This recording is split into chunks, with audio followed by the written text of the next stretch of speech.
أسرج خيولك يا أخ الإيمان وانهض لبعث العلم في الأوطان، فالعلم ميراث الرسول أمانة صلى الله عليه وسلم، فالعلم ميراث الرسول أمانة فاز الحفيظ لإرثه الرباني.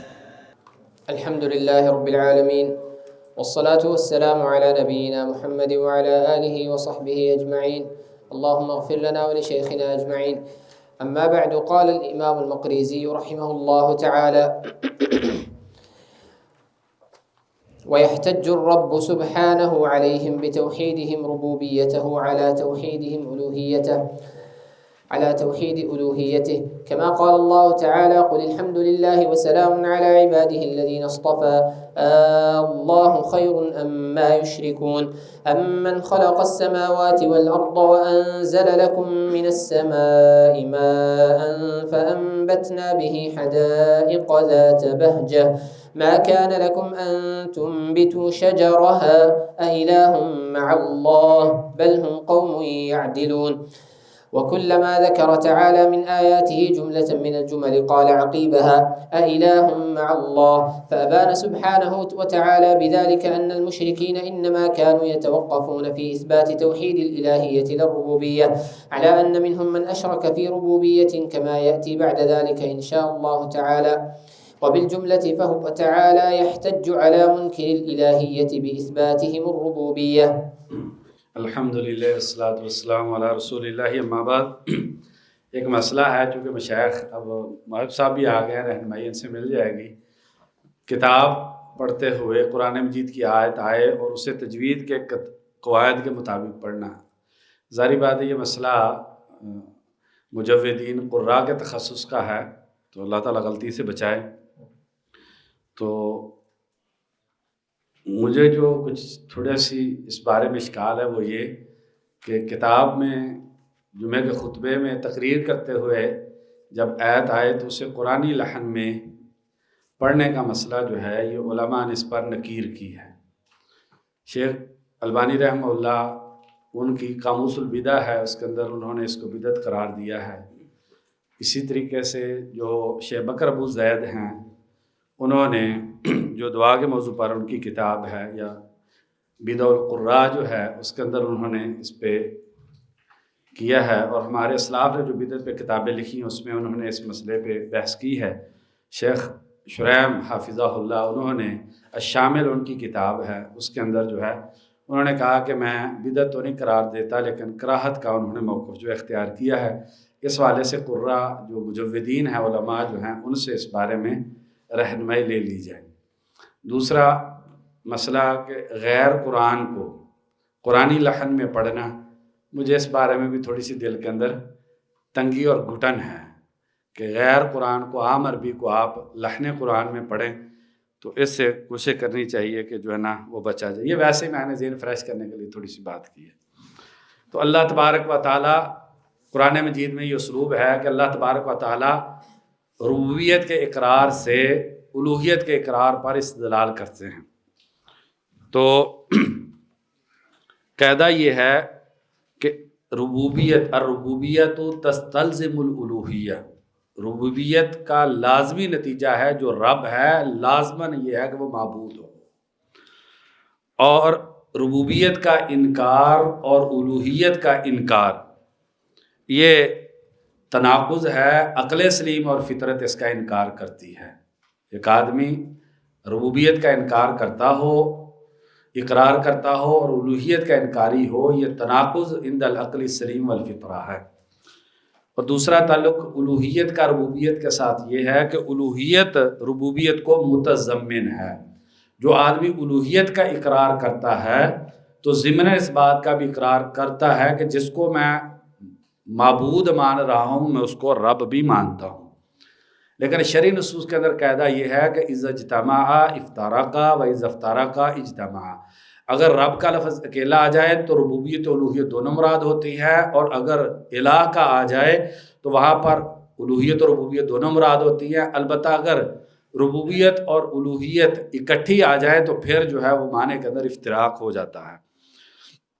تو یہ اللہ تبارک و تعالیٰ نے قرآن مجید کے اندر بہت زیادہ اسلوب کو استعمال کیا ہے کہ ربوبیت تم مانتے ہو اللہ تبارک و تعالیٰ کی ہے تو لازمی بات ہے، اگر عقل ہے، فطرت ہے سب، تو پھر یہ جنون اور پاگل پن ہے، بیوقوفی ہے کہ انسان الوہیت کا منکر ہو۔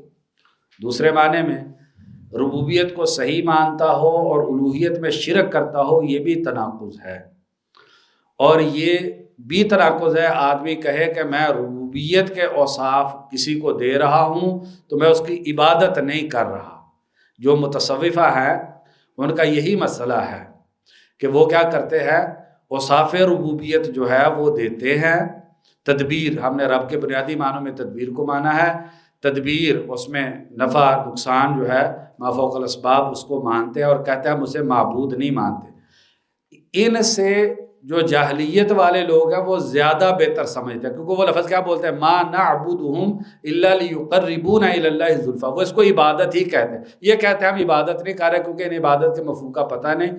آئندہ درس کے اندر جو بنیادی حصہ جو ہمارا چلے گا، جو موضوع چلے گا، وہ عبادت کی تعریف ہے، کیونکہ عبادت کی تعریف اس وقت اس کے اندر اتنے زیادہ اشکالات ہیں اور بہت زیادہ اس کے اندر مسائل ہیں۔ آپ یہ اندازہ اس بات سے کر لیے کہ عبادت کا موضوع کتنا، اس کی تعریف کتنی اہمیت کی حامل ہے کہ شیخ عبد الرحمن معلمی رحمہ اللہ جو ہیں انہوں نے صرف عبادت کی تعریف پر 2 جلدیں جو ہے وہ لکھی ہیں۔ تو بہت اہم مسئلہ ہے عبادت کی تعریف کا، اور اس وقت اگر عبادت کی تعریف صحیح معنی میں سمجھ میں آ جائے تو شرک کی ساری اقسام جو ہے وہ سمجھ میں آ جاتی ہے۔ اس وقت ڈاکٹر حاتم شریف جو ہے ان کا بہت بڑا مسئلہ جو ہے وہ عبادت کی تعریف میں غامدی کا مسئلہ ہے۔ ابھی کتاب التوحید کی کئی شروعات ہیں، یہ سلطان المیری کی جو شرح ہے کتاب التوحید کی، اس کے اندر عبادت کی تعریف کا مسئلہ ہے۔ تو یہ عبادت کی تعریف اور ان چیزوں کو سمجھنا جو ہے وہ بنیادی طور پہ طالب علم کے لیے بڑا ضروری ہے۔ تو تھوڑی سی بات یہاں پر یہ کہ ان کا ربوبیت کا، اب جب یہ کہتے ہیں کہ مشرکی ربوبیت مانتے تھے پھر الوہیت کو لازم ماننا چاہیے تھا، ان کا ربوبیت کا اقرار ناقص تھا۔ اگر ربوبیت کا اقرار کامل ہوتا تو لازماً جو ہے وہ توحید الوہیت کو وہ مان لیتے۔ ربوبیت الوہیت میں کچھ فرق ہیں، تھوڑے سے وہ دیکھ لیں۔ ربوبیت کا تعلق اللہ تعالیٰ کے افعال سے ہے، مثلا خلق ہے، رزق دینا ہے، نفع نقصان دینا ہے، تدبیر و رحمت ہے۔ الوہیت کا تعلق بندوں کے افعال سے، بندوں نے اللہ تبارک و تعالیٰ اکیلے کی عبادت کرنی ہوتی ہے، بندوں کی نماز ہے، بندوں کا خوف ہے۔ دوسرا، ربوبیت کا مدلول جو ہے وہ علمی ہے، یعنی کہ وہ عقیدے اور علم سے متعلقہ چیز ہے، فعل سے اس کا تعلق کم ہے، اور الوہیت عملی چیز ہے۔ اسی لیے آپ دیکھتے ہیں کہ بہت سارے علماء جب تقسیم کرتے ہیں تو ربوبیت کو کیا کہتے ہیں؟ توحید العلمی، اور جب الوہیت کے لیے کرتے ہیں تو پھر کیا کہتے ہیں؟ توحید الہی، توحید طلبی، قصدی، ارادی، عملی وغیرہ، یہ جو ہے وہ کہتے ہیں۔ جی، والملک هو الآمر الناهي الذي لا يخلق خلقا بمقتضى ربوبيته ويتركهم سدى معطلين لا يؤمرون ولا ينهون ولا يثابون ولا يعاقبون، فإن الملك هو الآمر الناهي المعطي المانع الضار النافع المثيب المعاقب. ولذلك جاءت الاستعاذة في سورة الناس وسورة الفلق بالأسماء الحسنى الثلاثة الرب والملك والإله، فإنه لما قال قل أعوذ برب الناس كان فيه إثبات أنه خالقهم وفاطرهم، فبقي أن يقال لما خلقهم هل كلفهم وأمرهم ونهاهم؟ قيل نعم، فجاء ملك الناس فأثبت الخلق والأمر، ألا له الخلق والأمر. فلما تو اللہ تبارک و تعالی ملک ہیں، اور ملک وہ ہوتا ہے جو امر و نہی کرے۔ اگر امر و نہی نہیں ہے تو پھر وہ ملک نہیں ہے۔ تو اس لیے اللہ تبارک و تعالیٰ نے مخلوق کو پیدا کیا، اتنی بڑی کائنات بسائی، اور پھر اللہ تبارک و تعالیٰ نے اگر امر و نہی نہیں کیا تو اس کا مطلب یہ ہے کہ اللہ تبارک و تعالیٰ نے کائنات کو بے مقصد پیدا کیا، اور حاشا للہ، اللہ تبارک و تعالیٰ کوئی کام بے مقصد کریں تو یہ نہیں ہے۔ تو اللہ تبارک و تعالیٰ ملک ہیں، تو اللہ تبارک و تعالیٰ نے امر و نہی کی ہے، اور ملک جو ہوتا ہے امر و نہی کے بعد اس کے جو امتثال کرتا ہے، اس کو انعام دیتا ہے، ثواب دیتا ہے، اور جو امتثال نہیں کرتا، نہیں مانتا، تو اس کو سزا دیتا ہے۔ یہ ساری چیزیں ملک میں آ جاتی ہیں۔ تو کہہ رہے اسی لیے استعاذہ جو ہے وہ 3 اللہ کے ناموں سے ہے، رب، ملک، الہ۔ تو رب اور ملک تک جو ہے یہاں تک بات ہو گئی ہے۔ تو قل اعوذ برب الناس، تو اس میں اس بات ہے کہ اللہ تعالیٰ خالق، مالک، مدبر ہے۔ اور پھر جب اللہ تعالیٰ نے پیدا کیا تو لازمی سوال یہ پیدا ہوتا ہے کہ اللہ تعالیٰ نے مکلف بنایا یا کہ نہیں؟ تو اس کا جواب ہے ہاں، ملک الناس، اللہ تعالیٰ نے مکلف بنایا ہے۔ تو آگے بڑا خوبصورت جملہ ہے، فَأَثْبَتَ الْخَلْقَ وَالْأَمْرَ أَلَا لَهُ الْخَلْقُ وَالْأَمْرُ۔ اس آیت کریمہ کو سمجھنا بہت زیادہ ضروری ہے۔ پہلی بات، اس آیت کریمہ سے اسلاف نے قرآن مجید کے غیر مخلوق ہونے کا اس بات کی ہے۔ کیسے؟ واو مغایرت کے لیے آتی ہے۔ تو اللہ تعالیٰ نے خلق اور امر، اس کا مطلب یہ 2 علیحدہ علیحدہ چیزیں ہیں۔ امر مخلوق نہیں ہے، کیونکہ اللہ تبارک و تعالیٰ نے واو عاطفہ کے ذریعے اس کا ذکر کیا ہے، لہٰذا خلق اور امر 2 علیحدہ علیحدہ چیزیں، امر مخلوق نہیں ہے۔ امر کیا ہے؟ امر اللہ تبارک و تعالیٰ کے کلمات کو کہتے ہیں۔ امر اللہ تبارک و تعالیٰ کے کلمات کو کہتے ہیں۔ پورا قرآن مجید یہ اللہ تبارک و تعالیٰ کا امر ہے۔ اللہ تبارک و تعالیٰ جب امر کونی کے تحت کسی چیز کو وجود دیتے ہیں تو کل اس کے لیے بھی کلمات ہوتے ہیں۔ اللہ تبارک و تعالیٰ کیا کرتے ہیں؟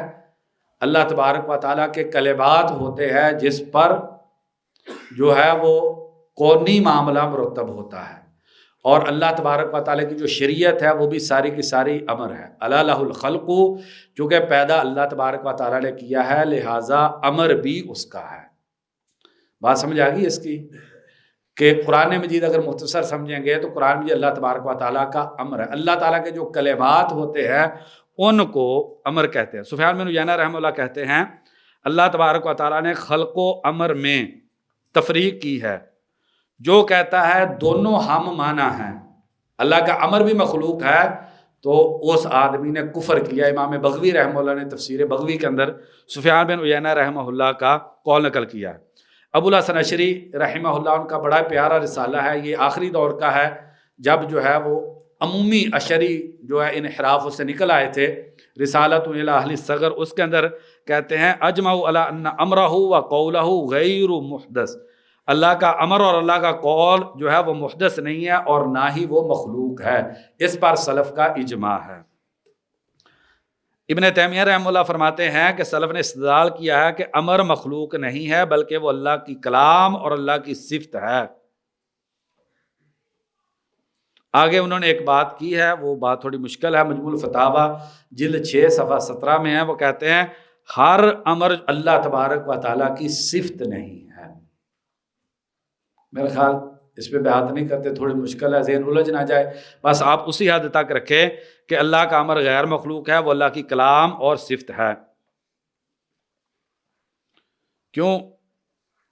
تھوڑا سا اگر آپ سمجھ سکیں تو اللہ تبارک و تعالیٰ کا امر اللہ کی صفت ہے، جیسے وَأَتَى أَمْرُ اللَّهِ، عطا امر اللہ، تو جو مخلوق، میں جملہ کہنا کہ جن میں کو سمجھ آئے جائے ٹھیک ہے، جن کو نہیں آئے وہ چھوڑ کے آگے چلے جائیں۔ وہ مخلوق جو اللہ کے امر سے پیدا ہوتی ہے، وہ مخلوق جو اللہ تبارک و تعالیٰ کے امر سے پیدا ہوتی ہے، اس کے لیے بھی اس لفظ کو بولا جاتا ہے۔ یہ اصفہانیہ میں شیخ الاسلام ابن تیمیہ رحمہ اللہ نے بات کی ہے، المخلوق والمکون بالامر، تو اس پر بھی امر بولا جاتا ہے۔ تو وہ امر جو ہے وہ اللہ تبارک و تعالیٰ کی صفت نہیں ہے۔ جن بھائیوں کو سمجھ آ گئی ٹھیک ہے، جن کو نہیں آئی تو وہ چھوڑ دیں۔ یہ معنی کہ امر قرآن ہے اور غیر مخلوق ہے، یہ سفیان بن عیینہ، ابن عباس، امام احمد، عبداللہ بن مبارک، سعید بن جبیر رحمہ اللہ وغیرہ سے ہے۔ ابن تیمیہ رحمہ اللہ مجموع الفتاوی جلد 11 صفحہ 252 پہ کہتے ہیں کہ بہت سارے لوگ ہیں کہ جن پر حقائق امریہ، دینیہ، ایمانیہ، بڑا خوبصورت جملہ ہے، کہتے ہیں حقائق امریہ، دینیہ، ایمانیہ یہ مکس ہو جاتے ہیں حقائق خلقیہ، قدریہ، کونیہ سے۔ تو اس کا مطلب یہ ہے کہ امر کے 2 اطلاق ہیں، امر کے دو اطلاق ہیں، حقائق امریہ دینیہ ایمانیہ اور حقائق خلقیہ قدریہ کونیہ، دونوں پر جو ہے وہ امر کا اطلاق ہوتا ہے۔ جن بھائیوں کو سمجھ آ گئی الحمدللہ، نہیں کوئی بات نہیں ہے جی، پڑھیں آگے۔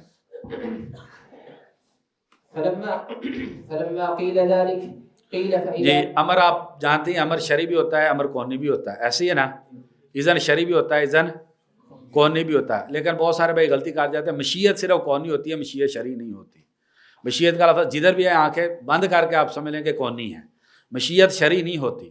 امر اذن وغیرہ یہ شرعی کونی دونوں ہوتے ہیں، لیکن جو ہے وہ مشیت وہ صرف کونی ہوتی ہے، شرعی نہیں ہوتی جی۔ فلما قیل ذلك قیل فإذا كان شیخ صاحب آپ ربكم، کا تخصص کسی جگہ کوئی غلطی ہو جائے تو ساتھ ہی تنبیہ کر دیں، ہیں تاکہ ایسے نہ کوئی جو نا عقیدے کا مسئلہ ہے، بڑا حساس مسئلہ ہے۔ تو علم کی بات کر رہے تھے، علم کی فضیلت بیان کی، تو علم توحید ظاہری بات ہے سب سے افضل علم ہے، ایسے ہی ہے۔ پچھلی مجلس میں ہم نے آغاز کیا تھا علم کی فضیلت سے تھوڑا سا، اور علم توحید یہ سب سے افضل علم ہے، کیونکہ اس کا موضوع جو ہے وہ سب سے افضل موضوع ہے۔ اور معذرت کے ساتھ ہمارے اندر اس حوالے سے بہت زیادہ سستی کوتاہی پائی جاتی ہے۔ ہمارے جو دراسات ہیں اس کے اندر عقائد کے حوالے سے اس طریقے سے پوری گہرائی کے ساتھ، گہرائی کے ساتھ اور وسعت کے ساتھ پڑھایا نہیں جاتا، اس لیے بڑی یعنی کہ کمیاں اس حوالے سے ہیں۔ کچھ لوگوں کو جو ہے اس حوالے سے محنت کرنی چاہیے۔ محب صاحب اللہ تعالیٰ نے توفیق دیں کہ کوئی تخصص اس حوالے سے بنا لیں، کوئی عقیدے کے حوالے سے، کوئی ماشاءاللہ یہ مدارس تو رکھ رہے ہیں، تو مدارس کے اندر جو ہے اس حوالے سے کچھ بہتری کی کوشش کرنی چاہیے۔ کم از کم طلباء کو جو اچھے علماء ہیں، شیخ الحدیث ہمارے اللہ تعالیٰ حفاظت فرمائے، صحت عافیت عطا فرمائے، عبد الرحمن ضیاء حافظہ اللہ، اللہ تبارک و تعالیٰ انہیں صحت والی زندگی عطا فرمائے، ایمان والی، بڑے فاضل ہیں، ان سے پڑھنا چاہیے، جا کے سفر کر کے۔ شیخ عبداللہ ناصر رحمانی حافظہ اللہ ہیں، ان سے پڑھنا چاہیے جی۔ فلما قيل ذلك قيل فإذا كان ربا موجدا وملكا مكلفا فهل يحب ويرغب إليه ويكون التوجه إليه غاية الخلق والأمر؟ قيل إله الناس، جی خلق و امر کا مقصد ہے کہ اللہ تبارک و تعالیٰ سے محبت کی جائے۔ ساری مخلوقات ان کا مقصد یہی ہے، ہر مخلوق جو ہے وہ اللہ تبارک و تعالیٰ کی توحید پہ دلالت کرتی ہے، اور اسی طریقے سے سارے اوامر جو ہیں، سارے اوامر شرعیہ جو اللہ تبارک و تعالیٰ کے کلمات ہیں، وہ بھی اللہ تبارک و تعالیٰ کی توحید پر دال ہیں، تو لہٰذا اللہ تبارک و تعالیٰ سے محبت ہونی چاہیے اور اللہ تعالیٰ کی عبادت ہونی چاہیے۔ قيل إله الناس أي مألوههم ومحبوبهم الذي لا يتوجه العبد المخلوق المكلف العابد إلا له، فجاءت الإلهية خاتمة وغاية وما قبلها كالتوضئة لها۔ ربوبیت اور ربوبیت صفت عام اور ملک صفت خاص ہے ربوبیت کے مقابلے میں، تو یہ دونوں چیزیں جیسے ہم نے ذکر کیا، ربوبیت تو ہی الوہیت کو مستلزم ہے۔ جب اللہ تعالیٰ کو رب مان لیا، اللہ تعالیٰ کو ملک مان لیا ہے، تو اس کا لازمی نتیجہ اور غایت یہ نکلے گی کہ الہ الناس، یہ فعال ہے، فعال کا وزن ہے صفت مشبہ ہے، الہ الناس فعال ہے، صفت مشبہ ہے، مألوہ کے معنی میں، اس میں مفعول کے معنی میں یہ ہے جی۔ وهاتان السورتان أعظم عوذة في القرآن، وجاءت الاستعاذة بهما في وقت الحاجة إلى ذلك، وحين سحر النبي صلى الله عليه وسلم وخيل إليه أنه يفعل الشيء وما فعله، وأقام على ذلك 40 يوما كما في الصحيح، وكانت عقد السحر 11 عقدة، فأنزل الله المعوذتين 11 آية، فانحلت بكل آية عقدة۔ جی یہ دونوں صورتیں بڑی عظیم صورتیں ہیں۔ ابن تیمیہ رحمہ اللہ نے مجموع الفتاویٰ جلد 11 صفحہ 511 سے 518 تک، اور ابن القیم رحمہ اللہ نے بدائع الفوائد جلد 2 صفحہ 473 پر ان کی تفسیر کی ہے۔ تفسیر القیم کے اندر بھی ہے، اور دار ابن الجوزی نے جو ابن تیمیہ رحمہ اللہ کی تفسیر چھاپی اس کے اندر بھی ہے۔ بہت زیادہ ضروری ہے اس کو پڑھا جائے۔ بہرحال مسلم میں ہے، عقبہ بن عامر رضی اللہ عنہ فرماتے ہیں کہ آپ صلی اللہ علیہ وسلم نے فرمایا کہ تم نے دیکھی نہیں آیات جو آج رات مجھ پر اتری ہیں، ان جیسی آیات کبھی بھی نہیں دیکھی گئی۔ یہ کب فرمایا؟ جب معوذتین جو ہے جب ان کا نزول ہوا۔ تو استعاذہ کا موضوع انتہائی اہمیت کا حامل موضوع ہے۔ کیوں؟ ایاک نعبد و ایاک نستعین، جو ایاک نستعین ہے اس کا بنیادی بہت سارے اس کے پہلو ہیں، تو اس کا بنیادی پہلو جو ہے وہ استعاذہ ہے۔ تو اس لیے جتنی استعاذہ کی دعائیں ہیں یہ طالب علم کو ضرور یاد ہونی چاہیے۔ کیوں؟ کیونکہ شیخ الاسلام ابن تیمیہ سورہ فاتحہ کی تفسیر میں لکھتے ہیں کہ ساری کتابوں کا خلاصہ 4 کتابیں ہیں، تورات، زبور، انجیل، قرآن، اور چاروں کتابوں کا خلاصہ قرآن مجید ہے، اور پورے قرآن مجید کا خلاصہ سورۃ فاتحہ ہے۔ اس لیے نبی صلی اللہ علیہ وسلم نے ساری صورتوں میں افضل اس کو قرار دیا، اعظم صورت قرار دیا۔ اللہ تعالیٰ نے آدم علیہ السلام سے لے کے نبی صلی اللہ علیہ وسلم تک جتنی وحی نازل کی آپ اندازہ کر لیں، اس میں سب سے افضل وحی اور اعظم وحی جو ہے وہ سورۃ فاتحہ ہے۔ اور پھر کہتا ہے سورہ فاتحہ کا خلاصہ جو ہے وہ ایاک نعبد و ایاک نستعین ہے، اور ابن القیم رحمہ اللہ نے جو مدارج السالکین 4 جلدیں ہیں وہ ایاک نعبد و ایاک نستعین کی تفسیر میں لکھی ہے۔ تو ایاک نستعین کے بنیادی جو معنی ہے اس کے اندر استعاذہ ہے۔ تقریباً 30 کے قریب جو ہے وہ احادیث ہیں جن کے اندر استعاذے کا مسئلہ جو ہے وہ اللہ تعالیٰ کے اسم اعظم کے بارے میں جتنی روایتیں ہیں ساری ضعیف ہیں، کوئی روایت پایا ثبوت کو نہیں پہنچتی۔ تو لگتا یہی ہے کہ اللہ کا اسم اعظم جو ہے وہ لفظ اللہ ہے۔ تو اس لیے استعاذہ جتنی 30 کی 30 احادیث ہیں ان کے اندر استعاذہ جو بھی آیا ہے وہ لفظ اللہ کے ساتھ یا اللہ کی طرف لوٹنے والی ضمیر کے ساتھ آیا ہے۔ یہ آگے بات مصنف جو ہے وہ کریں گے۔ تو بہرحال تو اسی طریقے سے نسائی اور ابو داؤد کی حدیث ہے کہ سب سے افضل تعوذ جو کوئی تعوذ لیتا ہے وہ معوذتین ہے۔ اس لیے اس کا بہت زیادہ اہتمام جو ہے سوتے ہوئے نبی صلی اللہ علیہ وسلم ہے، فجر اور مغرب کی نماز کے بعد ہے، دیگر نمازوں کے ساتھ جو ہے اس کا ذکر ہے۔ بقیہ یہ کہ 11 گریں تھی، یہ روایت ضعیف ہے، پایا ثبوت کو نہیں پہنچتی۔ 11 گروں والی بات جو ہے وہ ٹھیک نہیں ہے۔ جی وتعلقت الاستعاذة في أوائل القرآن باسمه الإله۔ جی لفظ اللہ کے ساتھ اعوذ باللہ ایسے کہتے ہیں، تعوذ کس اسم کے ساتھ کرتے ہیں؟ لفظ اللہ تبارک کے ساتھ کرتے ہیں۔ جی وهو المعبود وحده لاجتماع صفات الكمال فيه۔ لفظ اللہ کے معنی میں یہ آ گیا لاجتماع صفات الکمال فيه۔ ومناجاة العبد لهذا الإله الكامل للأسماء الحسنى والصفات العليا المرغوب إليه في أن يعيذ عبده الذي يناجيه بكلامه من الشيطان الحائل بينه وبين مناجاة ربه۔ تو اللہ تبارک و تعالیٰ سے کیوں استعاذہ کرتے ہیں؟ ایک تو سب سے اعلیٰ درجے کی جو عبادات ہے اس میں سے استعاذہ ہے، یہ عبادت ہے، لہٰذا اللہ تبارک و تعالیٰ کے علاوہ کسی اور سے نہیں کر سکتے۔ دوسرا، شیطان کے وسواس کو رد کرنے پہ جس ذات کو طاقت اور اختیار حاصل ہے وہ اللہ تبارک و تعالیٰ کی ہے۔ اللہ تعالیٰ مثالوں سے پاک ہے، تو اگر انسان کو کسی سے نقصان کا اندیشہ ہو تو انسان کیا کرتا ہے؟ بڑے کے پاس جا کے وہ پناہ لیتا ہے اور بچاؤ کرتا ہے۔ تو اللہ تبارک و تعالیٰ جو ہے وہی جو شیطان کے وسوسوں سے اور اس کے جو شر سے وہ پناہ دے سکتے ہیں۔ تو اس لیے طالب علم کو یہ دعائیں بہت زیادہ کثرت کے ساتھ جو ہے ان کا اہتمام کرنا چاہیے۔ ثم انسحب التعلق باسم الإله في جميع المواطن التي يقال فيها أعوذ بالله من الشيطان الرجيم۔ ان صاحبہ استمرہ کے معنی میں کر لے کہ ساری جگہ جہاں پر استعاذہ کرنا ہے ان جگہوں پر استعاذہ لفظ جلالہ سے ہوتا ہے۔ اس کے علاوہ قرآن و حدیث کے اندر جو ہے اور نام کے ساتھ جو ہے وہ استعاذہ نہیں آتا۔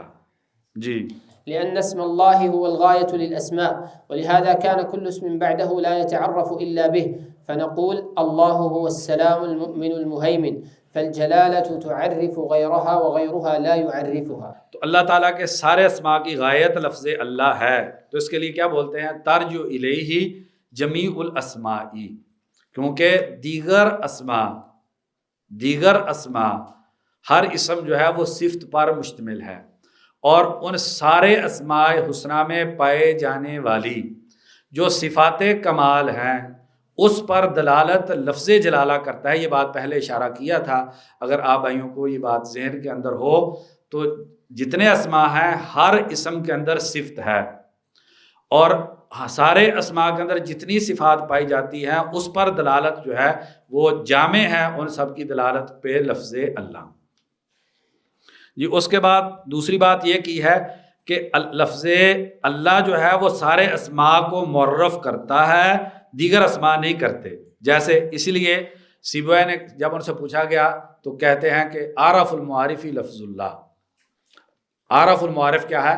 اور خواب کے اندر جو ذکر ہوا ہے کہ سیبویہ رحمہ اللہ سے پوچھا گیا کہ تمہارے ساتھ کیا معاملہ ہوا، تو کہا مجھے اللہ تبارک و تعالیٰ نے اس بنیاد پر معاف کر دیا کہ میں نے کہا تھا لفظ اللہ جو ہے یہ عارف المعارف ہے۔ تو اسی لیے آپ دیکھیں، آپ کہتے ہیں آپ کیا کہتے ہیں، اللہ هو السلام، یہ عبارت سمجھنا بڑا ضروری ہے۔ اللہ هو السلام المہیمن العزیز الجبار، یہ سارا آگے۔ اس کے بعد یہ نہیں کہہ سکتے آپ الرحمن هو اللہ، رحمان اللہ کی تعریف نہیں کرتا، آپ یہ نہیں کہیں گے کہ الرحمن هو اللہ، اس لیے آپ کسی ناس کے اندر ایسے نہیں پائیں گے، بلکہ کیا ہوگا، لفظ اللہ جو ہے وہ تعریف کرتا ہے دیگر اسماء کی۔ اسماء کا موضوع بھی انتہا درجے کا اہمیت کا حامل موضوع ہے۔ وجہ بہت سارے اسماء ہمارے معاشرے کے اندر ایسے پھیل گئے جو اللہ تبارک و تعالیٰ کے نام نہیں ہیں۔ ستار ہے، صبور ہے، رشید ہے، نافع ہے، بہت سارے نام ایسے ہیں جو ہمارے قرآن جی کے پیچھے ہم نے چھاپ دیے ہیں، روایت ترمذی کی وہ ضعیف ہے، مدرج الفاظ ہیں وہ، تو اس بارے میں جو ہے وہ ضرور کوئی نہ کوئی اچھی کتاب جو ہے وہ پڑھ لینی چاہیے۔ اسماء اللہ الحسنہ، کیا نام ہے جی تیمی صاحب کا، آپ کے استاد ہیں؟ نہیں، الوی ثقاف کی بھی بہت اچھی کتاب ہے، اسماء اللہ و صفات پہ جو درسنیہ کو چلاتے ہیں یار، نہیں فقہ الاسماء الحسنہ نہیں یار، جی تمیمی کی، کہہ دیے کیا نام ہے اس کا، نہیں محمد بن خلف التمیمی، غالباً یہی ہے، محمد بن خلف التمیمی ہے، بہت اچھی کتاب ہے ان کی اسماء و صفات کے حوالے سے، اور ہمارے اندر یہ مسئلہ پایا جاتا ہے۔ اور یہاں پر یہ بات کی وضاحت کر دیں، یہ جو ہے نا اللہم انی اسألک بکل اسم ھو لک سمیت بہ نفسک، تو یہ روایت جو ہے وہ ضعیف ہے۔ یہ کہنا کہ اللہ تبارک و تعالیٰ کے اسماء جو ہیں وہ لامحدود ہیں، بے شمار ہیں، تو یہ روایت چونکہ جس روایت کی بنیاد پر یہ بات کی جاتی ہے، تو بہرحال یہ اپنی جگہ پر ایک بحث ہے کہ اللہ تعالیٰ کے نام صرف 99 ہیں یا کہ اس سے زیادہ نام ہے۔ بہرحال اس بارے کے اندر کوئی نہ کوئی اچھی کتاب جو ہے اس کا مطالعہ کر لیں۔ ثقاف والی بھی بہت اچھی کتاب ہے، درسنیہ والی، اور جو ہے یہ تمیمی والی کتاب بھی بہت اچھی ہے جی۔ والذين أشركوا به تعالى في الربوبية منهم من أثبت معه خالقا آخر وإن لم يقولوا إنه مكافئ له وهم المشركون ومن ضاهاهم من القدرية۔ یہ جو ہے یہاں پر کتاب میں شیخ علی عمران پر تحقیق میں نقد کیا گیا ہے کہ وَهُمُ الْمُشْرِكُونَ کا لفظ یہاں پر صحیح نہیں ہے، وَهُمُ الْمَجُوسُ کا لفظ یہاں پر درست ہے۔ بہرحال اب یہاں پر اللہ تبارک و تعالیٰ کی ربوبیت میں شرک کرنے والے ان کا ذکر شروع ہوا ہے، اور وہ مجوسی ہیں، اور جو ان کی مشابہت اختیار کرتے ہیں قدریہ میں سے۔ مجوس جو ہے وہ آگے آ رہا ہے کہ 2 خالقوں کے قائل ہیں، خیر کا خالق، بعض ان میں سے اس کو یزدان کہتے ہیں، اور شر کے خالق کو اہرمن کہتے ہیں، اور اسی طریقے سے بعض جو ہے وہ نور کہتے ہیں خیر کے خالق کو، اور شر کے خالق کو ظلمت کہتے ہیں۔ تو یہ 2 خالقوں کے قائل ہیں۔ اور قدریہ جو ہے وہ کیا کرتے ہیں، قدریہ لا تعداد خالقوں کے قائل ہیں۔ کیوں؟ قدریہ کا موقف، یہ معتزلہ ہیں، یہ قدریہ کون ہے؟ معتزلہ ہیں جو کہ تقدیر کے منکر ہیں۔ اوائل بہت غالی تھے، وہ تقدیر کی 4 مراتب کا انکار کرتے تھے، اللہ تعالیٰ کے علم کا، اور کتابت کا، خلق کا، مشیت کا، اور خلق کا، 4 کا۔ جو متاخر قدریہ ہیں، جو معتزلہ ہیں، یہ پہلے 2 مراتب کا اقرار کرتے ہیں، علم و کتابت کا اور مشیت و خلق کا انکار کرتے ہیں۔ شفاء العلیل جو ہے ابن القیم رحمہ اللہ کی بہت شاندار کتاب ہے، یہ تقدیر کے حوالے سے کالج یونیورسٹی کے اندر بہت زیادہ اشکالات پیدا ہوتے ہیں، اس کو بڑی اچھے طریقے سے شفاء العلیل جو ہے اس کو ضرور پڑھنا چاہیے، 4 مراتب، تفصیلات، اعتراضات اس کے حوالے سے بہت اچھا لکھا ہے۔ بہرحال معتزلہ کا اور قدریہ کا یہ موقف تھا کہ انسان اپنے اعمال کا خود خالق ہے، تو اس وجہ سے جو ہے ان کے اندر قدریہ مجوسیہ ہے۔ وہ روایت تو ضعیف آگے آ بھی رہی ہے کہ قدریہ اس امت کے مجوسی ہیں، روایت سندن ضعیف ہے، تو لیکن وہ ہے اسی طریقے سے وہ اللہ تبارک و تعالیٰ کے ساتھ انسان کو اعمال کا خالق مانتے ہیں۔ دلیل وہ یہ دیتے ہیں ہم اپنے آپ کو مجبور نہیں پاتے، جب ہم مجبور نہیں پاتے لہٰذا ہم اپنے اعمال کے خالق ہیں۔ تو اس پہ آگے بات تھوڑی سی آ جائے گی جی۔ اب یہ موضوع چونکہ چلا ہے، یہ چلے گا تھوڑی دیر جی۔ وربوبيته سبحانه للعالم الربوبية الكاملة المطلقة الشاملة. یہ ایسے ہی سینے کے اندر لکھ لینا الربوبیہ کاملہ مطلقہ شاملہ. جی.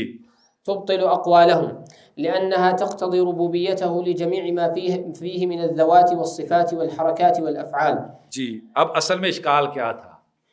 قدریہ کا اشکال یہ تھا کہ جو نافرمانی ہے یہ بھی اگر اللہ تبارک و تعالیٰ کی خلق ہے تو پھر اس سے لازم آئے گا غیر عدل. معتزلہ کے جو اصول خمسہ ہے اس میں سے کیا ہے؟ عدل. تو وہ جو بہت ساری اس کی تفسیرات کرتے ہیں اس میں ایک تفسیر یہ بھی ہے کہ اگر اللہ تبارک و تعالیٰ مانتے ہیں کہ اللہ تعالیٰ ہمارے اعمال کا خالق ہے تو اسے لازم آئے گا جو ہم گناہ کرتے ہیں اس کا خالق بھی اللہ تعالیٰ ہے. جب خالق اللہ تعالیٰ ہے تو پھر ہم مجبور ہیں. تو مجبور ہے تو عدل کا تقاضا یہ ہے کہ جو مجبور ہو اس کو سزا نہ دی جائے. آگے یہ بات مؤلف کریں گے. تو اس لیے جبریہ اس طرف چلے گیا. قدریہ نے اس کا انکار کر دیا. تو اعتراض ٹھیک نہیں ہے. کون کہتا نہیں؟ بہرحال بات لمبی نہ ہو جائے چونکہ وقت تھوڑا ہے. تو صلاح نے بہت خوبصورت لفظ اس کے بارے میں بولا. سبب اور فاعل انسان ہے لیکن عمل کی جو تخلیق اور خلق ہے وہ اللہ تبارک و تعالیٰ کی ہے. کیوں؟ اگر یہ مان لیا جائے کہ نافرمانی وہ تخلیق کرتے ہیں ایک تو وہاں پر ان کو رب ماننا لازم آتا ہے. دوسری بڑی خرابی اللہ تعالیٰ کی ملک کی نفی ہوتی ہے. اس لیے میں نے کہا تھا اس کو سینے پہ لکھنا الربوبیۃ الکاملۃ المطلقۃ شاملہ. کیا مطلب ہے اس کا؟ مطلب یہ ہے کہ اللہ کی بادشاہت میں اللہ کے اذن و امر کے بغیر اللہ کی نافرمانی ہو جاتی ہے. اگر انسان اپنے گناہوں کا خالق ہے تو اسے لازم کیا آئے گا؟ اسے اللہ تبارک و تعالیٰ کی نقص ملکیت لازم آئے گا کہ اللہ کی بادشاہت میں کوئی اللہ کے اذن و امر کے بغیر جو ہے وہ کام کر لیتا ہے. کرتے وہ ہیں لیکن تخلیق اللہ تبارک و تعالیٰ کی ہے کیونکہ اللہ کے اذن و امر سے ہوتا ہے. اذن و امر کونی سے ہوتا ہے, اذن امر شرعی سے نہیں ہوتا ہے. غلطی اس وجہ سے بھی لا گئی کہ انہوں نے دونوں اذن اور امر کو جو ہے آپس میں صحیح طریقے سے فرق نہ کر پائے. اس وجہ سے انہوں نے کیا کر دیا؟ ارادہ کونیہ اور ارادہ شرعیہ کو صحیح طور پر نہ سمجھنے کی وجہ سے. اگر یہ جملہ آپ اتنا سمجھ لیں گے کہ اگر اللہ کی نافرمانی اللہ کے اذن کے بغیر ہوتی ہے تو اسے اللہ تعالیٰ کی ملکیت کا نقص لازم آئے گا. سارے اشکالات جو ہیں وہ ختم ہو جائیں گے. چونکہ فاعل انسان ہے اس لیے انسان کو پکڑ ہوتی ہے. لیکن جیسے ہم نے کہا تھا سبب کو مسبب منتج کرنے کے لیے اللہ کے اذن کی ضرورت ہوتی ہے, اسی طریقے سے سیم یہ بحث ہے. جی. وحقيقة قول القدرية المجوسية أنه تعالى ليس ربا لأفعال الحيوان ولا تتناولها ربوبيته إذ كيف يتناول ما لا يدخل تحت قدرته ومشيئته وخلقه. تو اس لیے خلق و افعال العباد جو ہے امام بخاری رحمہ اللہ کی اس کو ضرور پڑھیں. الرد علی الجہمیہ جو ہے امام احمد رحمہ اللہ کی ضرور پڑھیں. یہ کتابیں جو ہے نا ان کو حرز جان بنانا چاہیے اور بہت زیادہ ان چیزوں کو اساتذہ سے پڑھنے کی کوشش کرنی چاہیے.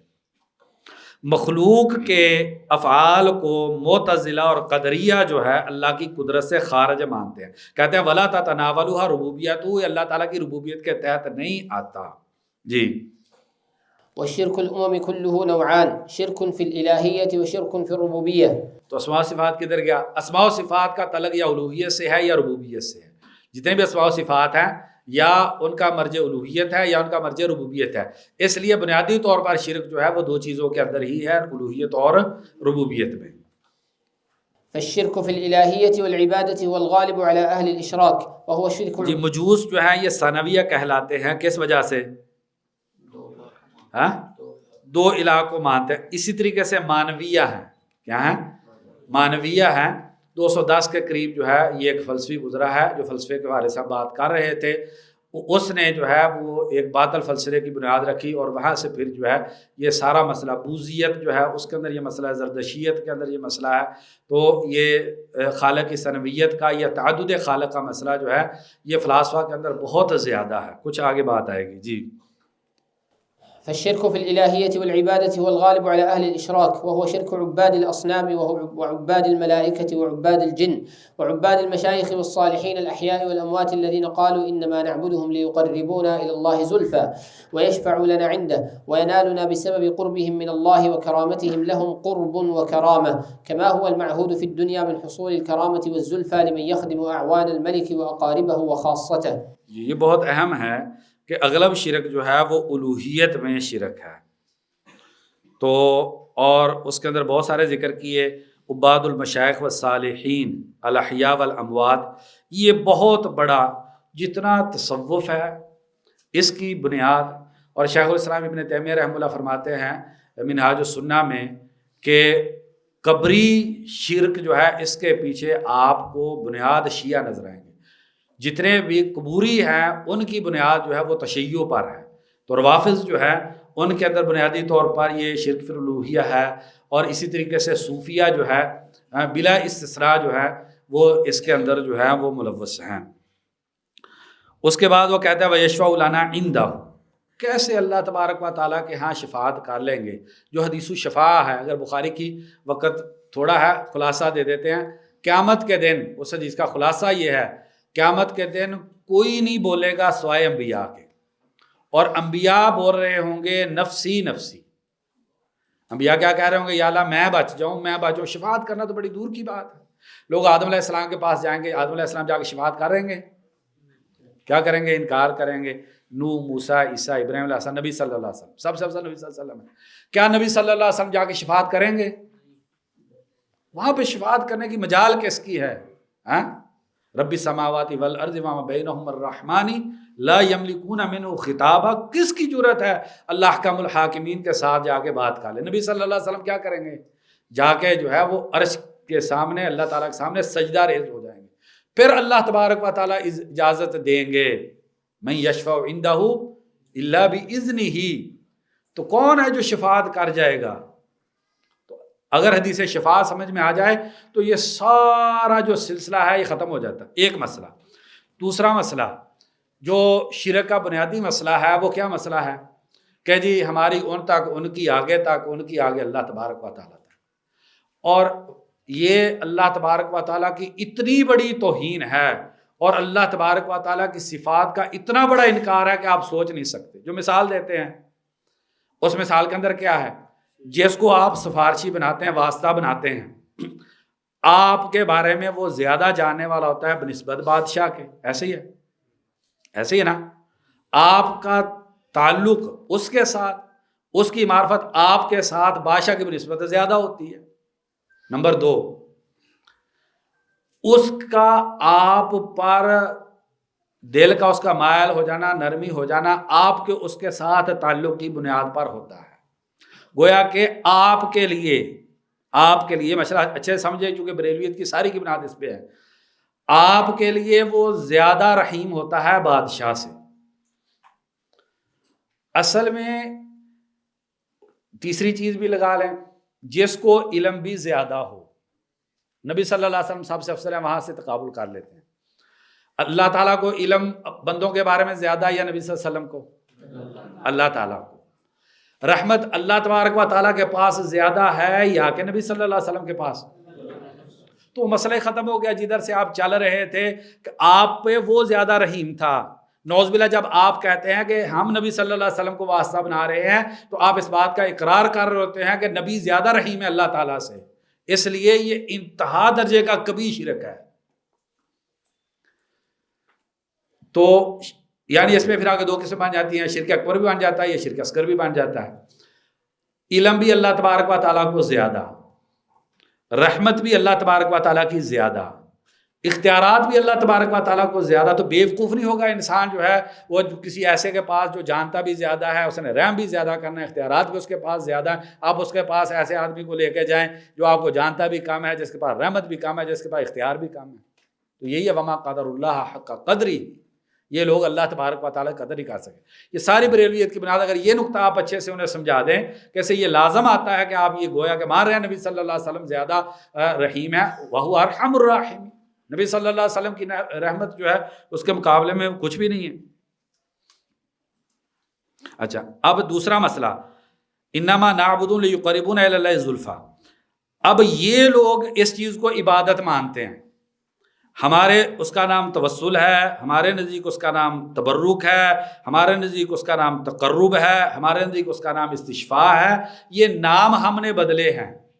وہ زیادہ سمجھدار تھے، چونکہ وہ زبان کو سمجھنے والے تھے، تو وہ ان ساری چیزوں کو عبادت ہی مانتے تھے، اس لیے وہ کیا کہہ رہے ہیں، سیدھا بول رہے ہیں ما نعبدہم الا لیقربونا الی اللہ زلفی، کیوں کہ عبادت کی بنیاد ہے تذلل و تضرع پر، محبت پر، خوف پر، یہ ساری چیزیں تذلل عبادت ہے، خضوع عبادت ہے، محبت عبادت ہے، خوف عبادت ہے۔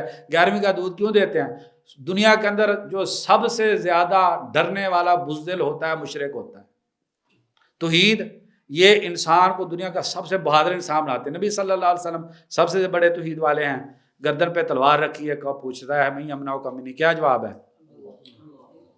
یہ توحید ہے۔ اور مشرک بکری کا 11ویں کا دودھ نہ دیا خون آ جائے گا، یہ نہ کیا، بلی آگے سے، یہ دیکھو کتنے اپنے آپ کو بہادر سمجھنے والے جاہلیت والے مشرک، بلی آگے سے گزر جاتی تو کہتے آج کام نہیں کرنا۔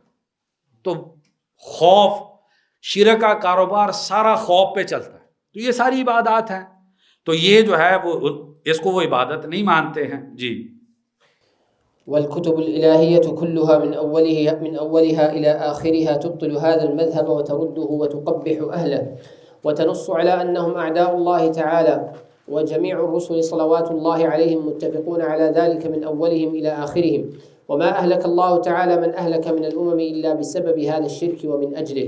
جی تو آپ دیکھ لیں اللہ تبارک و تعالیٰ نے جو بھی جتنے امتوں کا بیان قرآن مجید میں ہوا ہے، اس کی ہلاکت کی بنیاد کیا ہے؟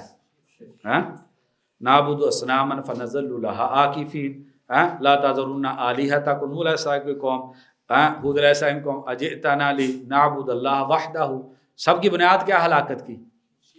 شرک جو ہے یہ بنیاد ہے اس کی۔ جی وأصله الشرك في محبة الله تعالى، قال تعالى ومن الناس من يتخذ من دون الله أندادا يحبونهم كحب الله والذين آمنوا أشد حبا لله، فأخبر سبحانه أنه من أحب مع الله شيئا غيره كما يحبه فقد اتخذ ندا من دونه، وهذا على أصح القولين في الآية أنهم يحبونهم كما يحبون الله۔ دونوں تفسیریں پیچھے گزر گئی ہیں سعد کی، اور جی شرک فی المحبت، جی کہتے ہیں انعام دینا، جی شرک فی المحبت پہ کس کتاب میں زیادہ اچھا ملے گا؟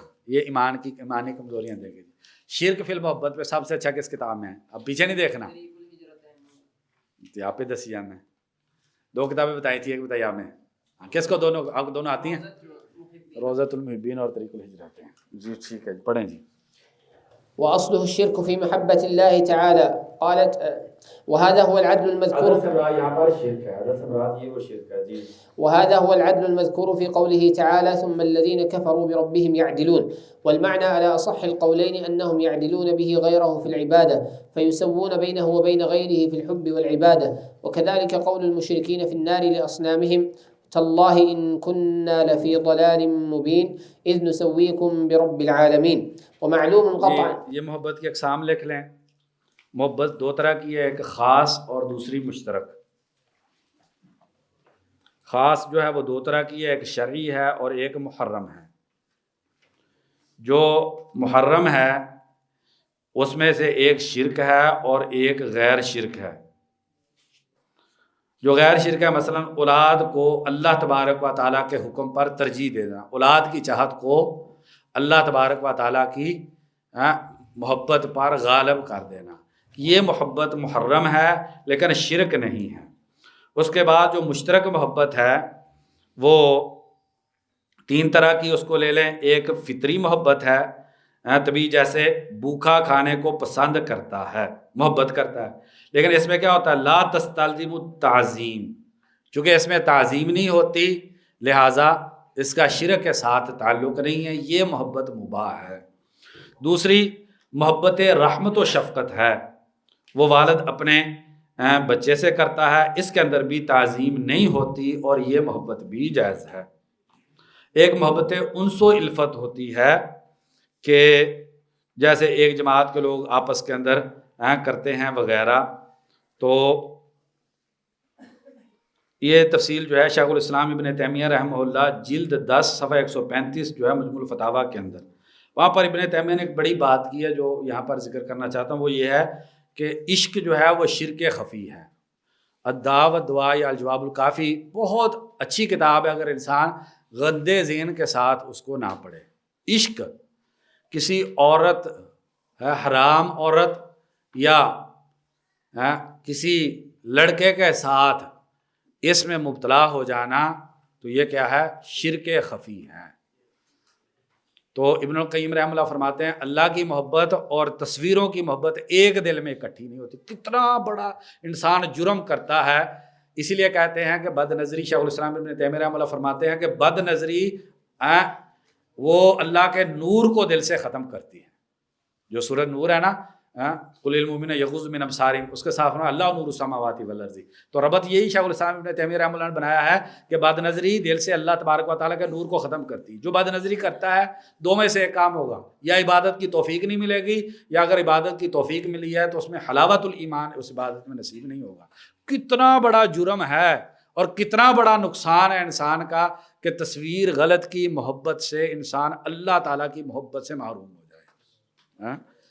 تو یہ ابن رجب رحمہ اللہ نے فتح الباری کے اندر یہ محبت کی اقسام اس کے بارے میں تفصیل سے بحث کی ہے۔ جی ومعلوم قطعا أن هذه التسوية لم تكن بينهم وبين الله في كونه ربهم وخالقهم فإنهم كانوا كما أخبر الله عنهم مقررين، یعنی اس بارے میں شراکت نہیں تھی کہ وہ اللہ کو رب اور خالق مانتے تھے، کہ کسی اور کو بھی رب خالق مانتے تھے۔ جی فإنهم كانوا كما أخبر الله عنهم مقرين بأن الله تعالى وحده هو ربهم وخالقهم، وأن الأرض ومن فيها له وحده، وأنه رب السماوات السبع ورب العرش العظيم، وأنه سبحانه هو الذي بيده ملكوت كل شيء وهو يجير ولا يجار عليه۔ مبالغے کے لیے آتا ہے تو زیادت المبانی تدل علی زیادت المعانی، تو ملکوت کے اندر مبالغہ ہے واو تا سے۔ تو یہ موضوع بھی بڑا اہمیت کا حامل ہے۔ پہلے ہم بات کر رہے تھے کہ بعض لوگ یہ کہتے ہیں کہ فلسفے میں مضبوطی اور منطق پر گرفت کی وجہ سے فہم کے اندر گہرائی پیدا ہوتی ہے، یہ دھوکہ ہے۔ اگر ان کے اندر گہرائی پیدا ہوتی تو جو فلاسفہ جن کو مسلمان کہا جاتا ہے یا جن لوگوں کا منطق اور فلسفے کے ساتھ تعلق رہا ہے وہ قرآن و حدیث کے معنی کو وہ زیادہ صحیح سمجھنے والے ہوتے۔ حالانکہ واقعی یہ ہے کہ جن لوگوں نے فلسفے کو پڑھا ہے انتہا درجے کے گندے واقع ہوئے ہیں، اور یعنی کہ جیسے میں نے پہلے ذکر کیا کہ جو فلاسفہ جن کو ہم کہتے ہیں فرابی، یعنی کہ اکفر الکافر ہے۔ ابن حجر رحمہ اللہ نے لسان المیزان میں علماء سے تکفیر نقل کی ہے، ابن تیمیہ نے کئی جگہ پہ جو ہے ان کی تکفیر نقل کی ہے، ابن سینا جو اتنا بڑا ہم کہہ دیتے ہیں مسلمان فلسفی سائنسدان جو ہے، آپ ان کی اشارات پڑھ لیجئے ہیں، ان کی شفا پڑھ لیجئے، لگتا ہے کہ اس سے گندے ذہن کا اور پاگل انسان دنیا میں پیدا نہیں ہو سکتا، جس کو ہم کہتے ہیں کہ فلسفے سے اور منطق پڑھنے سے جو ہے وہ فہم کی گہرائی پیدا ہوتی ہے۔ فہم کی گہرائی کیسے پیدا ہوتی ہے؟ عربی زبان کے اسالیب میں مہارت حاصل کرنے سے فہم کی گہرائی پیدا ہوتی ہے۔ امام شاطبی رحمہ اللہ فرماتے ہیں موافقات میں، جو عربی زبان میں ابتدائی درجے کا ہے وہ شرعی علوم میں ابتدائی درجے کا، چاہے جتنا بھی آکڑ خواہ ہو، میڈیا میں بیٹھ کے جتنی بڑی بڑی باتیں کریں، اگر عربی اسالیب کے اندر کمزور ہے تو وہ جو ہے وہ شرعی علوم کے اندر کمزور ہے۔ درمیانے درجے کا عربی اسالیب میں وہ شرعی علوم میں درمیانے درجے کا ہے، اور اعلیٰ درجے کا جو ہے وہ شرعی علوم کے اندر جو ہے وہ لغت کے اندر جو اعلیٰ درجے کا ہے وہ شرعی علوم کے اندر بھی اعلیٰ درجے کا ہے۔ امام شافعی کو دیکھیے آپ، امام بخاری کو دیکھیے، یہ گہرائی جو ان کے اندر ہے فلسفہ پڑھنے سے ہے، یہ منطق پڑھنے سے ہے۔ فلسفہ منطق تو تھا ان کے دور میں، کوئی نص ملتی ہے کہ انہوں نے یہ چیزیں پڑھی ہیں، لیکن ہر وقت کے فتنے کا وہ بات ہو رہی تھی نا، آج کے جو فلسفہ پڑھنے والے لوگ ہیں ان کے ذہن کے اندر بھی وہی خرابی پیدا ہوتی ہے کہ جو اس وقت معتزلہ کے دل میں پیدا ہوئی تھی۔ وہ سمجھتے تھے ہم سمجھتے ہیں، یہ ہم مارتا ہے، ہم سمجھتے ہیں احمد، ان کو کیا پتہ ہے، یہ حیض و نفاس کی باتیں کرنے والے۔ پھر تو چشم فلک نے دیکھا نا، جب مناظرے میں بیٹھے ہیں پھر پتہ چلا ہے کہ کس کو بات کرنی آتی ہے اور کس کو سمجھ ہے۔ تو وہ آج کل کے بھی ایسے ہی ہیں، دو چار وہ پڑھ لی، دو چار کتابیں اس کی پڑھ لی، اس کی پڑھ لی، انگریزی تھوڑی سی پڑھ لی، اور اس کے بعد وہ سمجھتے ہیں کہ جو مجھے ابن تیمیہ کا فہم ہے، جو مجھے نصوص کا فہم ہے، جو مجھے یہ فہم ہے، تو وہ کسی کو بھی نہیں ہے۔ اور عربی کی کئی کتابوں جو یہ دعویٰ کرنے والے ہیں عربی کی کئی کتابوں کا وہ ترجمہ کرتے ہیں اور غلط ترجمہ کرتے ہیں، سادہ سادہ عبارتوں کا ترجمہ نہیں آتا. تو بیٹا اگر گہرائی آپ نے پیدا کرنی ہے تو معانی نحو جو ہے فاضل سامورائی کی اس کو پڑھیں، معانی لبنیہ فاضل سامورائی کی پڑھیں، محمد ابو موسیٰ کی کتابیں آپ جو ہے وہ پڑھیں، عربی زبان کے اسالیب جو ہے دلائل الاعجاز کو پڑھیں، اسرار البلاغہ کو پڑھیں. یہ کتابیں پڑھنے سے انسان کے فہم کے اندر گہرائی پیدا ہوتی ہے. جی میرا کام کھچنا چاہیے تھا جی، یہ تو کام لمبا ہو جانا. جی وإنما كانت هذه التسوية بينهم وبينه تعالى في المحبة والعبادة، فمن أحب غير الله تعالى وخافه ورجاه وذل له كما يحب الله ويخافه ويرجوه، فهذا هو الشرك الذي لا يغفره الله. فكيف بمن كان غير الله آثر عنده وأحب إليه وأخوف عنده وهو في مرضاته أشد سعيا منه في مرضات الله. اللہ سے زیادہ وہ کرتا ہے. بہت سارے لوگوں کو میں نے دیکھا، ایک مرتبہ میں ایک جگہ پہ کھڑا تھا، وہ کہتے ہیں جی میں نے سگریٹ چھوڑ دی، میں پیتا تھا، میرے پیر نے منع کیا، تو اگر داڑھی جو مجھے اگر میرا پیر کہے گا میں داڑھی رکھ لوں گا. تو کیا ہے مطلب اس کا؟ کہ اللہ تبارک و تعالیٰ کی بنسبت اس سے زیادہ خوف ہے، اس سے زیادہ محبت ہے. لوگ جتنا وہ شیخ عبد القادر جیلانی سے ڈرتے ہیں، کیا اتنا جو ہے وہ اللہ تبارک تعالیٰ سے ڈرتے ہیں؟ جی فإذا كان المسوي بين الله وبين غيره في ذلك مشركا فمن سوال کی اجازت نہیں ہوگی. جی فإذا كان المسوي بين الله وبين غيره في ذلك مشركا فما الظن بهذا؟ فعياذا بالله من أن ينسلخ القلب من التوحيد والإسلام كانسلاخ الحية من قشرها وهو يظن أنه مسلم موحد، فهذا أحد أنواع الشرك. والأدلة الدالة على أنه تعالى يجب أن يكون وحده هو المألوه تبطل هذا الشرك وتدحض حجج أهله، وهي أكثر من أن يحيط بها إلا الله تعالى، بل كل ما خلقه الله تعالى فهو آية شاهدة بتوحيده، وكذلك كل ما أمر به. اللہ کی خلق اور اللہ کا امر، ہر خلق اور ہر امر جو ہے، دیکھیں کلہ ہے نا، ہر خلق اور ہر امر جو ہے یہ توحید الوہیت کی دلیل ہے اور شرک کا ابطال کرتی ہے. یہ مسئلہ بڑا سمجھنے والا ہے. جو متکلمین نے اللہ تبارک و تعالیٰ کے وجود کے اس بات کے لیے کہتے ہیں بڑا تیر ہم نے مارا، وہ دلیل تمانع ہے، ایسی ہے. تو پہلی بات یہ ہے کہ یہ جو بھائی کہتے ہیں کہ ملحدین کا الحاد کا آپ جواب نہیں صحیح طور پہ دے پا رہے، بات بہت صحیح ہے. ہم مدارس والوں میں اس میں کمی ہے، ہم اس کا اعتراف کرتے ہیں، کمزوری ہے. اس حوالے سے اللہ تبارک تعالیٰ ہمیں اپنی کمزوریاں دور کرنے کی توفیق عطا فرمائے. لیکن یہ کوئی طریقہ کار نہیں ہے کہ آپ جب بھی بحث کریں لاجک، عقل اور سائنس کے ذریعے آپ جواب دیں. سائنس تو انسان کے اندر ایمان بالغیب کو انتہا درجے کا کمزور کرتی ہے. آپ جتنے بھی سائنسدان دیکھ لیں جن کو مسلمان سائنسدان کہا جاتا ہے، جابر بن حیان کو دیکھ لیں، ابن الحسب کو دیکھ لیں، سارے انتہا درجے کے گمراہ لوگ ہیں. اگر سائنس انسان کے اندر ایمان پیدا کرتی ہوتی تو یہ لوگ تو نہ کم از کم گمراہ ہوتے. انتہا درجے کے گمراہ لوگ ہیں جتنے بھی سائنسدان ہیں. تو اس لیے یہ طریقہ کار نہیں ہے کہ آپ دینی احکام کا اس بات عقل، لاجک، فلسفہ، سائنس کی روشنی کے اندر کریں. یہ منہج غلط ہے، یہ انحراف المنہج ہے.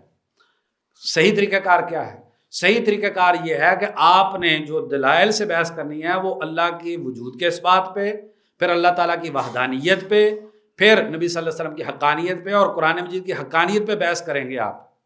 یہ بنیادی بحث کا موضوع ہے جو آپ کریں گے. اور اس کے لیے اللہ تعالیٰ نے قرآن مجید میں اتنے کے دلائل دے دیے ہیں، اگر انسان کو کوئی بھی دلیل نہ آتی ہو اتنی کافی ہے. میں آپ کو ایک مثال دیتا ہوں. جب آپ جزوی مسئلے کا اس بات عقل و منطق سے کریں گے، آپ تعدد ازواج کا مسئلہ بیان کرنے لگیں گے اور پھر عقلی تجزیے کریں گے تو وہاں پر آپ ٹھوکریں کھائیں گے. مولانا مودودی اور جن لوگوں نے یورپ کے پیش کردہ اشکالات کا جواب دیا ہے، ایک آدھ شاید کوئی بچ گیا ہو جس کے اندر انحراف پیدا نہ ہوا ہو، سارے جو ہے نا کسی جگہ پر کمپرومائز کر گئے ہیں، کسی نہ کسی جگہ پر الحاد ان کے اندر انحراف پیدا ہو گیا. علامہ اقبال کتنا بڑا کہتے ہیں یہ کر دیا وہ کر دیا. ان کے آپ پڑھ کے دیکھیں the reconstruction of the religious thought in Islam, اجتہاد والا باب پڑھ کے دیکھیں، دیگر دیکھیں، آپ پڑھ کے دیکھیں کیسی باتیں ہیں. تو اس لیے یہ طریقہ کار نہیں ہے. ہاں آپ شرعی دلیل کے ساتھ عقلی دلیل بطور معیت کے آپ کر لیتے استعمال، وہ بھی پھر ٹھیک ہے گزارے کی. اس کی بہترین مثال امام احمد رحمہ اللہ کا مناظرہ ہے. امام احمد رحمہ اللہ کتنی عقلی دلیلیں دی ہیں ان کو معتزلہ کو ادھر؟ کچھ بھی نہیں. وہ کہتے تھے اللہ تعالیٰ اگر کلام مانیں گے تو اسے لازم آئے گا اللہ تعالیٰ کی صوت ہے، پھر آلات صوت ماننے پڑیں گے، یہ کرنا پڑے گا، وہ اتنی لمبی تقریر کرتے۔ اور یہ عالم ربانی کیا کہتے؟ کلم اللہ موسیٰ تکلیما اکلم ام لم یکلم، اتنا جواب دے دو۔ اگر تم کہتے ہو اللہ نے کلام نہیں کیا کافر ہو جاتے ہو، قرآن کے منکر ہو، اگر اللہ کا مانتے ہو اللہ نے کلام کیا ہے تو مسئلہ ثابت ہو گیا۔ اتنی لمبی بحثیں جو کر رہے ہو، تو اس لیے یہ نہیں ہے مسئلہ کہ آپ پردے کے لیے وہ دلیلیں دیں، ٹھیک ہے وہ آپ کر سکتے ہیں۔ بنیادی موضوع جس پہ بحث کرنی چاہیے وہ اللہ تبارک تعالیٰ کے وجود کا اس بات ہے، اس کے بعد وحدانیت ہے، اس کے بعد قرآن اور نبی صلی اللہ علیہ وسلم کی حقانیت ہے۔ جب اس میں شامل ہو جائے گا پھر اس کو جو ہے وہ ایمان بالغیب کیا ہے، پھر اس کے بعد بہت ساری چیزیں جو ہے لو کان دین بالرأی، یہ ساری چیزیں اس کو ماننی پڑیں گی۔ اب کوئی آپ کو کہے گا کہ جو ہے نا جی وہ ہوا ادھر سے خارج ہوتی ہے، ہاتھ کیوں دھوتے ہو، آپ وضو کیوں کرتے ہو، بھی آپ ساتھ کیا کریوں کیوں مارتے ہو، وہ جتنے اسلام کے تعبدی احکام ہیں آپ اس کی لاجک میں چلے جائیں گے کیسے؟ یہ طریقہ کار نہیں ہے۔ یہ بدقسمتی سے یہ اخوانیت کا رستہ تھا، یہ سلفیت کا رستہ نہیں تھا، اور اس کو ہم نے اپنا کے جو وہ سلفیت کا نام دے کے اور ان کو بہت بڑا کہہ لیے جو لاجک اور فلسفے سے بات کرتے ہیں۔ بات ہو رہی تھی دلیل تمانوں پہ۔ شیخ الاسلام ابن تیمیہ رحمہ اللہ، فرق دیکھیں سلفی سوچ کے اندر اور دوسری سوچ کے اندر۔ ابن تیمیہ رحمہ اللہ فرماتے ہیں کہ دلیل تمانو الوہیت کی دلیل ہے، ربوبیت کی نہیں ہے۔ اللہ تبارک تعالیٰ نے کیا کہا ہے؟ لو کان فیہما آلیہۃ، آلیہ کہا یا ربان کہا یا ارباب کہا؟ اللہ تبارک و تعالیٰ دلیل تمانو الوہیت کے لیے لے رہے ہیں، اور ہمارا پورا متکلمین کا جو زور ہے وہ دلیل تمانو سے جو ہے وہ ربوبیت کے اس بات کا ہے۔ تو کدھر یہ کدھر وہ؟ تو جنہوں نے تفصیل پڑھنی ہے وہ شیخ الاسلام ابن تیمیہ کے ہاں پڑھ لیں جی۔ والأدلة الدالة على فخلقه أمر وما فطر عليه عباده وركب فيهم من العقول شاهد بأنه الله الذي لا إله إلا هو، وأن كل معبود سواه باطل، وأنه هو الله الحق المبين تقدس وتعالى. وعجبا كيف يعصى الإله أم كيف يجحده الجاحد، ولله في كل تحريكة وتسكينة أبدا شاهد، وفي كل شيء له آية تدل على أنه واحد۔ جی حاشیے میں شیخ علی عمران نے انہوں نے کہا کہ ابن خلقان نے اس شعر کو وفیات الاعیان میں ابو نواس کا شعر قرار دیا ہے، لیکن ابو نواس کے دیوان کے اندر یہ موجود نہیں ہے۔ مشہور بات یہ ہے کہ یہ ابو العتاہیہ عباسی دور کا شاعر ہے، اس کا شعر ہے، اور اس کے دیوان کے اندر چھپا ہوا بھی ہے۔ دار صادر نے جو اس کا دیوان چھپا کی بھی جتنی بھی اس کی طبعات ہیں اس کے اندر موجود ہے۔ ابن کثیر رحمہ اللہ نے ابن المعتز کی طرف ان اشعار کی نسبت کی ہے، زیادہ راجح جو ہے محسوس ہوتا ہے کہ یہ ابو العتاہیہ کے شعر ہیں۔ تو بہرحال جو ہے اس کے اندر بھی ہیں وفی کل شیء لہ آیۃ تدل علی انہ واحد۔ جی یہاں پر ایک جو نا میں بات بھولنا چاہوں، وہ مسئلہ یہ ہے کہ یہ خلط مبس ہو گیا ہے، یہ متکلمین کو خلط مبس ہو گیا ہے کہ انہوں نے حادث اور مخلوق کو ہم معنی مان لیا۔ اللہ تبارک و تعالیٰ کی صفات میں حدوث ہوتا ہے، اللہ کی صفات میں خلق نہیں ہوتی۔ یہ مسئلہ اچھے سے سمجھ جائیں۔ اللہ تبارک و تعالیٰ کے صفات میں حدوث ہوتا ہے لیکن خلق نہیں ہوتا ہے، لہٰذا حادث کو مخلوق کے مترادف ماننا یہ بنیادی گمراہی ہے۔ اسی وجہ سے وہ سارا جو ان کا تعدد کا مسئلہ اور یہ والا مسئلہ انہوں نے بنا کے جو ہے وہ اللہ تعالیٰ کی صفات کا انکار کر دیا۔ حدث ہوتا ہے کیا مطلب؟ اللہ تعالیٰ کے افراد میں تجدد ہوتا ہے، اللہ تبارک و تعالیٰ کے افراد میں تجدد ہوتا ہے۔ اللہ تبارک و تعالیٰ اب بھی کلام کرتے ہیں، جب اللہ تعالیٰ کلام کرتے ہیں تو جس وقت کلام ہوتا ہے اس سے پہلے وہ کلام نہیں ہوتا، حدوث ہوتا ہے لیکن اس کے اندر خلق نہیں ہوتا۔ ٹھیک ہے نا جی۔ أسرج خيولك يا أخ الإيمان وانهض لبعث العلم في الأوطان، فالعلم ميراث الرسول أمانة صلى الله عليه وسلم، فالعلم ميراث الرسول أمانة فاز الحفيظ لإرثه الرباني.